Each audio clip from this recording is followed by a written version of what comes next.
والصلاة والسلام على سيد الأنبياء والمرسلين أما بعد فأعوذ بالله من الشيطان الرجيم بسم الله الرحمن الرحيم إنا أرسلناك شاهدا ومبشرا ونذيرا لتؤمنوا بالله ورسوله وتعزروه وتوقروه وتسبحوه بكرة وأصيلا صدق الله مولانا العظيم وصدق رسوله النبي الكريم ونحن على ذلك لمن الشاهدين والشاكرين والحمد لله رب العالمين إن الله وملائكته يصلون على النبي يا أيها الذين آمنوا صلوا عليه وسلموا تسليما اللهم صل على سيدنا ومولانا محمد كما تحب وترضى.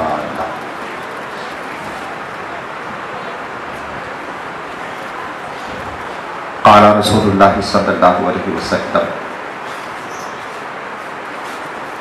من صلى علي في يوم 1000 مرة لم يمت حتى يرى مقعده في الجنة او کما قال النبی صلی اللہ علیہ وسلم. حضور نبی کریم صلی اللہ علیہ وسلم نے فرمایا جو شخص روزانہ مجھ پر 1000 مرتبہ درود پاک پڑھ لیا کرے گا تو اس وقت تلک مرے گا نہیں جب تلک کہ جنت میں اپنا ٹھکانہ نہ دیکھ لے. اور ایک روایت میں حتی یبشر بالجنہ یہاں تک کہ جنت کی خوشخبری سنا دی جائے.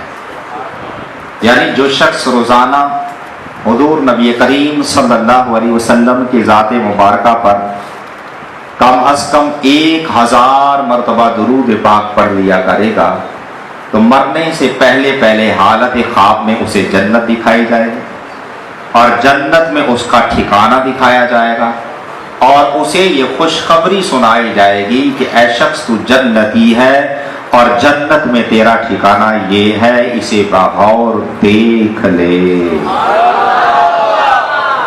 صلو علی الحبیب صلی اللہ تعالی علی محمد صلی اللہ علیہ وسلم.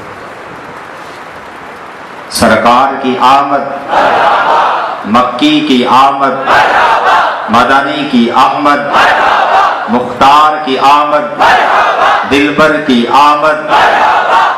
صلو علی الحبیب صلی اللہ علیہ وسلم. اب تمام حضرات محفل میلاد میں شریک ہیں اور اس محفل کی ایک اور خصوصیت بھی ہے کہ محفل کے اختتام پر دعا کے بعد حضور نبی کریم صلی اللہ تعالی علیہ وسلم کے منہ مبارک کی زیارت بھی آپ کو کرائی جائے.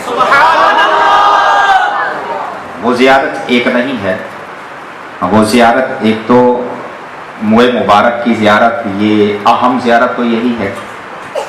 اس کے ساتھ ساتھ غلاف کعبہ کے چند دھاگے موجود ہیں، ان کی زیارت بھی ہوگی.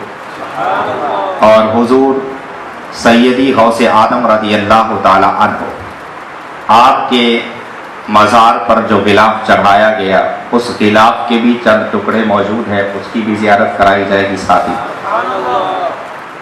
اور اسی طرح خاک کربلا بھی موجود ہے، اس کی بھی زیارت کی جائے گی. اور ساتھ ہی ساتھ ایک لباس کا بہترین قسم کا ٹکڑا ہے کہ جس ٹکڑے نے میرے آقا صلی اللہ علیہ وسلم کے مبارک پسینے کو چھو لیا تھا. تو جس کپڑے کے ٹکڑے نے میرے آقا صلی اللہ علیہ وسلم کے مبارک پسینے کو مس کیا ہے، چھوا ہے، وہ بھی موجود ہے، آپ اس کی بھی زیارت کریں گے. ہو سکتا ہے کہ یہاں الگ الگ نام نہ لکھے ہوں جب آپ زیارت کریں تو، لیکن یہ ساری چیزیں ایک ہی بکس کے اندر موجود ہیں. تو میرے خیال میں جب آپ زیارت کریں گے تو جب میں نے بتا دیا تو آپ کو اندازہ ہو بھی جائے گا کہ آپ اس وقت کس چیز کی زیارت کر رہے ہیں. اللہ تبارک و تعالی ہمیں باادب طریقے پر منہ مبارک کی اور بقیہ تمام زیارتوں کی زیارت کرنے کی سعادت و توفیق عطا فرمائے اور اس کی برکتوں سے ہمیں مالا مال فرمائے۔ اللہ تبارک و تعالی نے قرآن مجید فرقان حمید میں ارشاد فرمایا اِنَّا أَرْسَلْنَاكَ شَاهِدًا وَمُبَشِّرًا وَنَذِيرًا، فرمایا اے حبیب بے شک ہم نے آپ کو شاہد بنا کر اور مبشر بنا کر اور نذیر بنا کر بھیجا۔ یہ آیت کریمہ بھی حضور نبی کریم صلی اللہ علیہ وآلہ وسلم کی نعت بیان کرتی ہے۔ اس میں میرے آقا صلی اللہ علیہ وسلم کے کئی کمالات کو، کئی اوصاف کو بیان کیا گیا ہے، اور اس آیت کریمہ میں حضور نبی کریم صلی اللہ علیہ وسلم کی تعظیم و توقیر کو بیان کیا گیا ہے، اور حکم دیا گیا کہ نبی کی تعظیم اور توقیر کی جائے۔ اولاً اس آیت میں کہا گیا کہ اے حبیب ہم نے آپ کو شاہد بنا کر بھیجا اور مبشر بنا کر بھیجا اور نذیر بنا کر بھیجا۔ شاہد کے کئی معنی مفسرین بیان کرتے ہیں، جن میں سے چند ایک یہ ہے کہ شاہد کا معنی ہے گواہ، شاہد کا معنی ہے حاضر و ناظر، اور شاہد کا معنی ہے مشاہدہ کرنے والا۔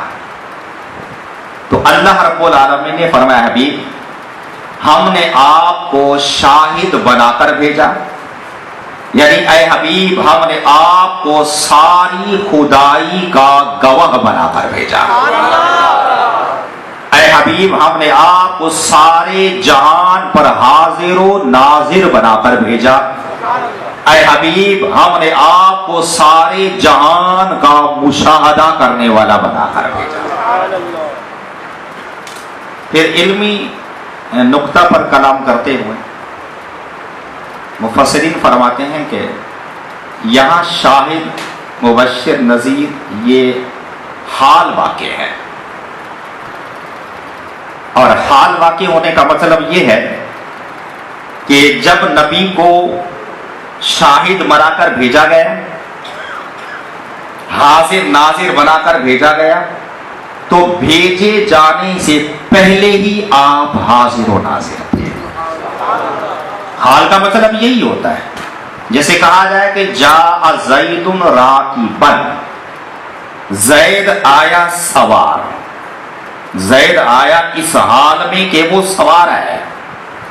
مطلب یہ ہے کہ جب وہ سواری کی حالت میں آیا ہے تو آنے سے پہلے سوار ہو چکا تھا، تبھی سوار ہو کر آیا ہے۔ آنے سے پہلے سوار ہو چکا تھا، تبھی وہ سوار ہو کر آیا ہے۔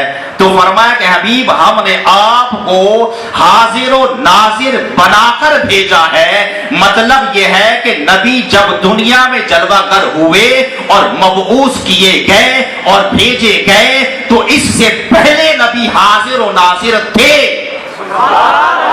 تبھی تو اسی حالت میں بھیجے گئے ہیں۔ مطلب یہ ہے کہ اگر آسمان کو بنایا گیا ہے تو نبی کی موجودگی میں بنایا گیا ہے، لوح کو بنایا گیا ہے نبی کی موجودگی میں بنایا گیا ہے، قلم کو بنایا گیا ہے نبی کی موجودگی میں بنایا گیا ہے، سورج کو، چاند کو، ستاروں کو، ملائکہ کو، فضا کو، کہکشاں کو، ہوا کو، دریاؤں کو، سمندر کو، انسانوں کو، جانوروں کو، ساری کی ساری مخلوق کو جو ہے وہ نبی کے سامنے بنایا ہے۔ تو مطلب یہ ہوا کہ نبی کریم صلی اللہ علیہ وآلہ وسلم کو جو حاضر ناظر بنا کر بھیجا ہے تو بھیجے جانے سے پہلے ہی آپ حاضر و ناظر تھے۔ اور پھر فرمایا ابھی ہم نے آپ کو مبشر بنا کر بھیجا، ہم نے آپ کو خوشخبری سنانے والا بنا کر بھیجا۔ کیا حبیب ان لوگوں کو خوشخبری سنا دیجئے جو ایمان لے آئے کہ ایسے لوگوں کے لیے جنت ہے، اور اے حبیب ہم نے آپ کو ڈر سنانے والا بنا کر بھیجا۔ اے حبیب ان لوگوں کو ڈر سنائیے جو ایمان نہ لائے، اور انہیں بتا دیجئے کہ اگر اللہ اور اس کے رسول پر ایمان نہیں لائیں گے تو ہمیشہ ہمیشہ کے لیے جہنم میں داخل ہونا پڑے گا. یہاں پر اس مقام پر تین شانیں شاہد، مبشر اور نذیر. علماء فرماتے ہیں کہ یہ جو تین شانیں بیان کی ہیں تو یہ اس مقام پر یہ تین شانیں کس لیے بیان کی ہیں؟ فرمایا اس لیے بیان کی ہیں کہ حبیب ہم نے آپ کو جو یہ تین شانیں اس مقام پر جو بیان کی ہیں یہ اس لیے کی ہے اے لوگوں لِتُؤْمِنُوا بِاللَّهِ، تاکہ تم اللہ اور اس کے رسول پر ایمان لے کر آؤ. اس کے بعد لوگوں سے خطاب ہو گیا اے لوگوں نبی کو جو تمہارے پاس شاہد بنا کر بھیجا ہے، یہ جو مبشر بنا کر بھیجا ہے، یہ جو نذیر بنا کر بھیجا ہے، یہ اس لیے بھیجا ہے تاکہ تم اللہ اور اس کے رسول پر ایمان لے کر آ جاؤ. وَتُعَزِّرُوهُ وَتُوَقِّرُوهُ، اور تاکہ تم اس نبی کی تعظیم کرو اور نبی کا وقار کرو. وَتُسَبِّحُوهُ بُكْرَةً وَأَصِيلًا، اور اس لیے تاکہ تم اللہ کی صبح و شام پاکی بیان کرو، یعنی اللہ کی عبادت کرو. میرے استاد محترم جن سے ایک عرصہ قبل میں پڑھا کرتا تھا مناظر اسلام اور جامع المعقول والمنقول، وہ اپنی کتاب مقام رسول کے اندر اس آیت کے تحت کچھ لکھتے ہیں. حضرت شیخ علامہ مولانا منظور احمد فیضی صاحب رحمت اللہ تعالی علیہ، اب اللہ کے بہت بڑے ولی تھے، بہت بڑے ولی تھے. ان کے دور کے اندر شاید ہی کوئی ان کے پایا کا ہو. تو آپ اپنی کتاب مقام رسول کے اندر اس آیت کے تحت لکھتے ہیں کہ اس آیت میں جو بیان کیا گیا اس کی طرف اگر غور کیا جائے تو فرماتے دین اسلام کو بھیجنے اور قرآن پاک اتارنے کا جو مقصد ہے وہ ان تین باتوں کو بیان کرنا ہے. اور میں دین اسلام کو بھیجنے اور قرآن مجید اتارنے کا مقصود جو ہے یہ تین باتیں بتانا ہے. کون سی؟ لِتُؤْمِنُوا بِاللَّهِ وَرَسُولِهِ وَتُعَزِّرُوهُ وَتُوَقِّرُوهُ وَتُسَبِّحُوهُ بُكْرَةً وَأَصِيلًا. ورنہ تین باتیں بتانا مقصود ہے. سب سے پہلے اللہ اور اس کے رسول پر ایمان لانا ہے، اور سب کے بعد اللہ کی عبادت، اور بیچ میں فرمایا نبی کی تعظیم اور توقیر. فرمایا ان تین جلیل باتوں کی وہ حسین و جمیل ترتیب تو دیکھو، ان تین جلیل باتوں کی حسین و جمیل ترتیب تو دیکھو کہ ایمان کو پہلے ذکر کیا ہے، اپنی عبادت کو سب سے آخر میں ذکر کیا ہے، نبی کی تعظیم کو بیچ میں ذکر کیا ہے. فرمایا کیوں؟ ایمان کو اس لیے مقدم کیا ہے کیونکہ ایمان کے بغیر تعظیم بھی فائدہ نہیں دیتی.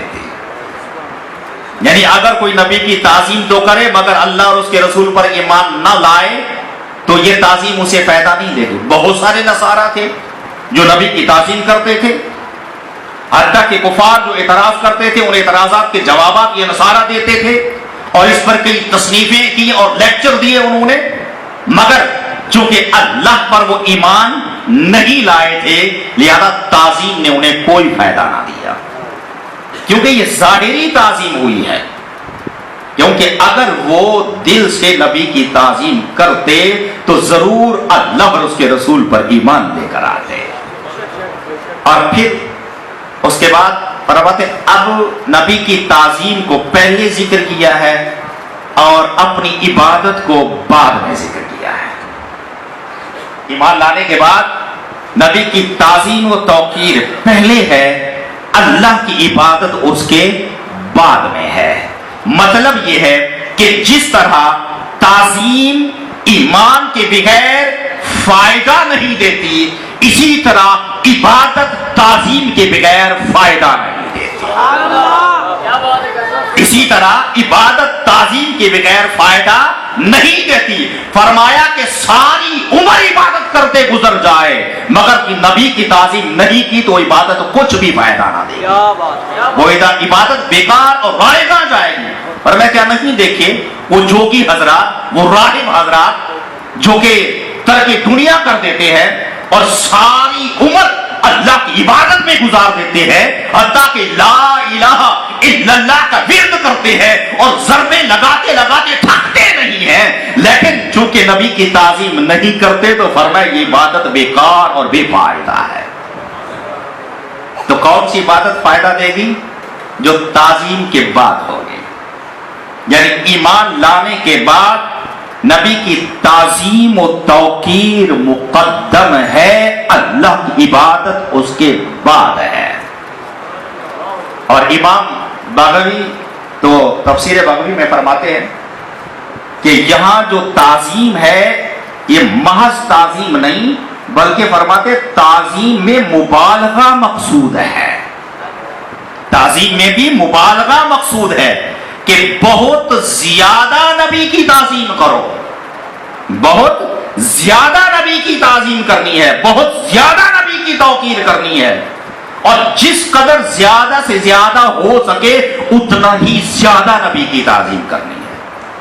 اور علامہ عارف اسماعیل حق کی حنفی رحمت اللہ تعالی آپ فرماتے ہیں خلاصہ کلام یہ ہے کہ نبی کریم صلی اللہ علیہ وسلم کی دنیاوی حیات اور پردہ فرمانے کے بعد دونوں طرح ہر حال میں امت پر نبی کی تعظیم و توقیر لازم اور ضروری ہے, ہر حال میں ضروری ہے. فرمایا کیونکہ دلوں میں جس قدر نبی کی تعظیم بڑھتی چلی جائے گی فرمایا نور ایمان بھی اتنا ہی بڑھتا چلا جائے گا. جس قدر تعظیم بڑھتی چلی جائے گی نور ایمان اتنا ہی بڑھتا چلا جائے گا. یہ تفسیر روح البیان کے اندر اسے بیان کیا گیا. اور اس طرح تفسیر مظہری اور تفسیر بغوی کے اندر لکھا ہے کہ یہاں تعذروہ اور توقروہ ان دونوں کی ضمیریں یہ نبی کی طرف لوٹ رہی ہیں, نبی کی طرف راجع ہے, اور تسبحوہ کی ضمیر جو ہے وہ اللہ کی طرف لوٹ رہی ہے. یہاں نبی کی طرف ہے اور وہاں آخر میں اللہ کی طرف ضمیر لوٹ رہی ہے. تو اس پر زمخشری معتزلی نے یہ اعتراض کیا کہ اگر ضمیروں کو الگ الگ لوٹایا جائے تو انتشار لازم آئے گا جو کہ درست نہیں ہے. تو قاضی ثناء اللہ نے اسی تفسیر کے اندر کہا کہ اگرچہ انتشار لازم بھی آتا رہے تو کوئی حرج نہیں ہے, کیونکہ جب قرینہ موجود ہو تو کوئی حرج نہیں ہوتا. جب قرینہ پایا جائے اور التباس بھی نہ ہوتا ہو تو انتشار ضمائر میں کوئی حرج نہیں آتا. یہ ایک میں نے علمی گفتگو کر دی جو صرف علم رکھنے والے پہچانیں گے. بہرحال میں واپس پلٹتا ہوں کہ اللہ رب العالمین نے پہلے ایمان کا ذکر کیا, پھر نبی کی تعظیم اور توقیر کا ذکر کیا, پھر عبادت کا. اچھا پھر بیچ میں ایک اور بات آ گئی. جب ایمان کی باری آئی فرمایا اللہ اور اس کے رسول پر ایمان لے کر آؤ, اللہ اور اس کے رسول پر ایمان لے کر آؤ. لیکن جب تعظیم و توقیر کی باری آئی تو فرمایا اکیلے نبی کی تعظیم کرو, اکیلے نبی کی توقیر کرو.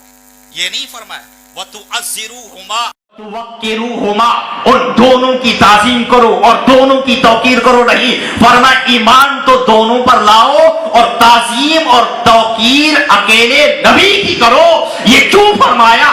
یہ اس لیے فرما دیا کہ اے لوگوں نبی کی تعظیم میری تعظیم ہے, نبی کا وقار میرا وقار ہے, نبی کی اطاعت میری اطاعت ہے, اور اگر نبی کی کوئی توہین کرے تو وہ میری توہین ہے, نبی کی نافرمانی میری نافرمانی.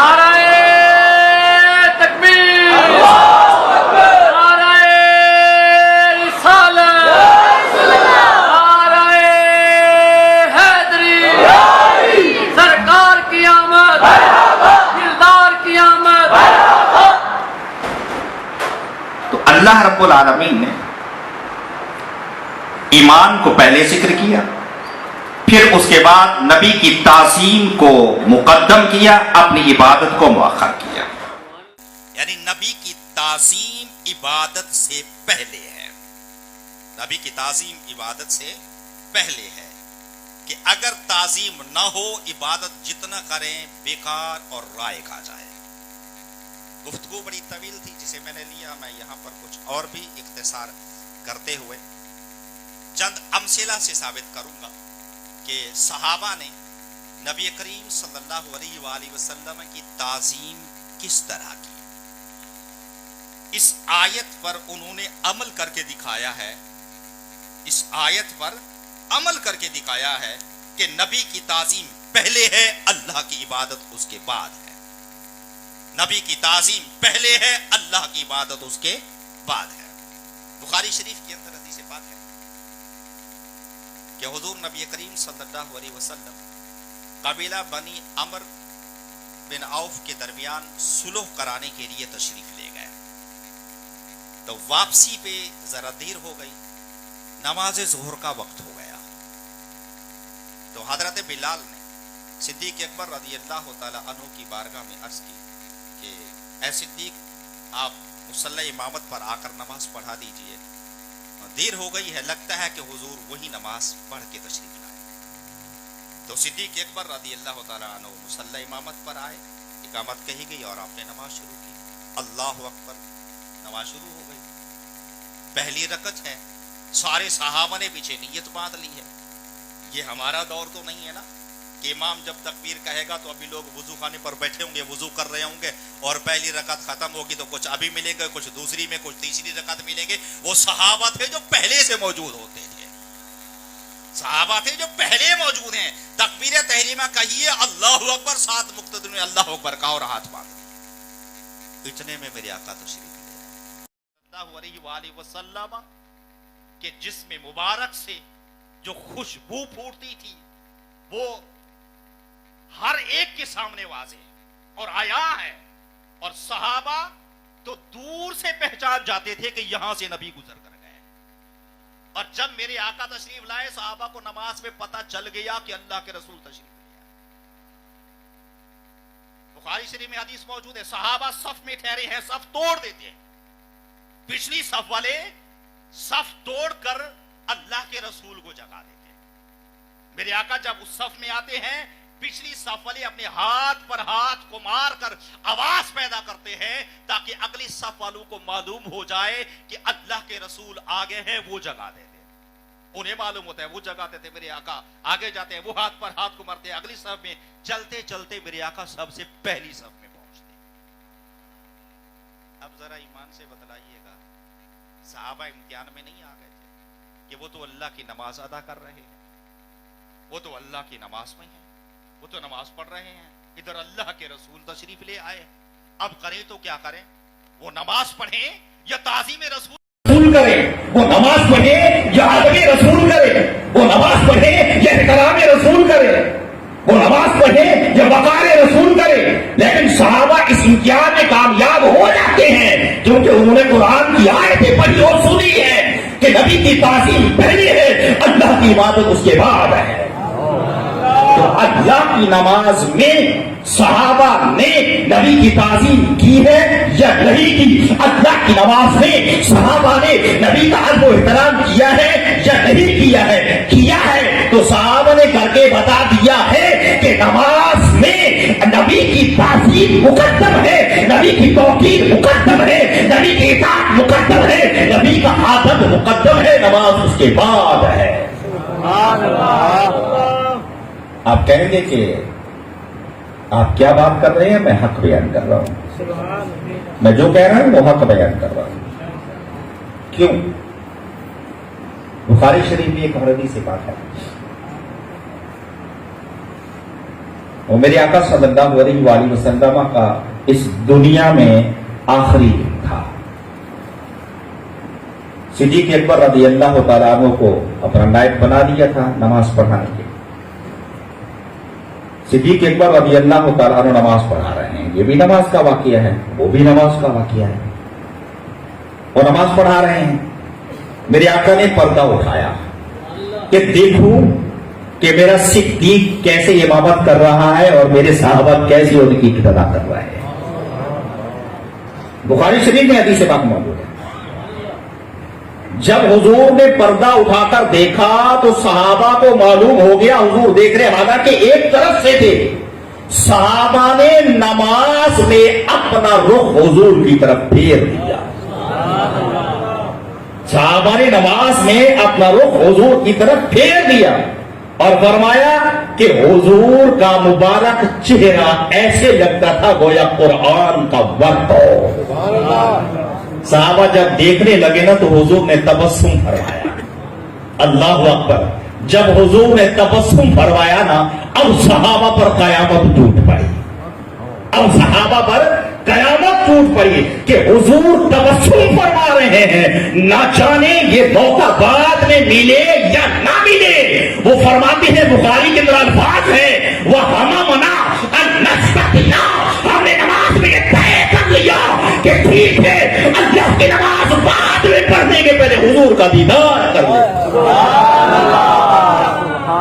اللہ کی نماز بعد میں پڑھ لیں گے، پہلے حضور کا دیدار کر لیتے ہیں کہ نہ جانے یہ دیدار دوبارہ میسر آئے گا یا نہیں آئے گا. اللہ. لیکن جب میرے آقا نے دیکھا تو میرے آقا نے اشارہ کیا کہ آپ اپنی نماز کو مکمل کرو اور پردہ گرا دیا. لیکن یہ جو پردہ گرا یہ قیامت تک کے لیے پردہ بند ہو گیا. یہ پردہ اس کے بعد دوبارہ کبھی نہیں اٹھا. یہ پردہ اس کے بعد آج تک دوبارہ کبھی نہیں اٹھا. ایسا پردہ بند ہوا کہ بند ہی ہو گیا. کاش یہ پردہ بند ہو گیا خواب میں ہی حضور اپنے جلوے دکھا جائے.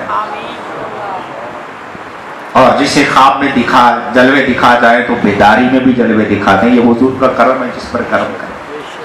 بہرحال میں عرض کر رہا تھا کہ میرے آقا صلی اللہ علیہ وسلم پہلی صف پر پہنچے. کہاں پہنچے؟ پہلی صف پر پہنچتے ہیں. اور حضرت سیدنا صدیق اکبر رضی اللہ تعالیٰ عنہ جب نماز پڑھتے ہیں نا وہ ایسی نماز میں مستغرق ہوتے ہیں کہ دنیا کا خیال ہی نہیں ہوتا. دنیا کا کوئی خیال ہی نہیں ہوتا، جتنا چاہو شور و غل ہوتا رہے. اب صدیق اکبر مصلی امامت پر نماز پڑھا رہے ہیں. صحابہ نے اپنے ہاتھ پر ہاتھ کو مار کر آواز کو پیدا کیا. مسجد میں ہیں اور ہاتھ پر ہاتھ کو مار کے آواز کو پیدا کرتے ہیں. حالانکہ مسجد میں آواز کو پیدا کرنا منع ہے. مسجد میں آواز کو پیدا کرنا منع ہے، لیکن جب یہ نبی کی تعظیم کے لیے ہو تو عبادت ہو جاتا ہے. لیکن جب یہ نبی کی تعظیم کے لیے ہو تو عبادت. جب ہاتھ پر ہاتھ مارا زور سے، جب آواز زیادہ بڑھی تو صدیق اکبر رضی اللہ تعالیٰ عنہ کو مصلی امامت پر معلوم ہو گیا کہ ہو نہ ہو اللہ کے رسول تشریف لے آئے. مصلی امامت چھوڑ دی، حضور کی طرف دیکھا کہ حضور موجود ہے، پیچھے ہٹنے لگے. میرے آقا نے اشارہ کیا کہ نماز پڑھاتے رہیں.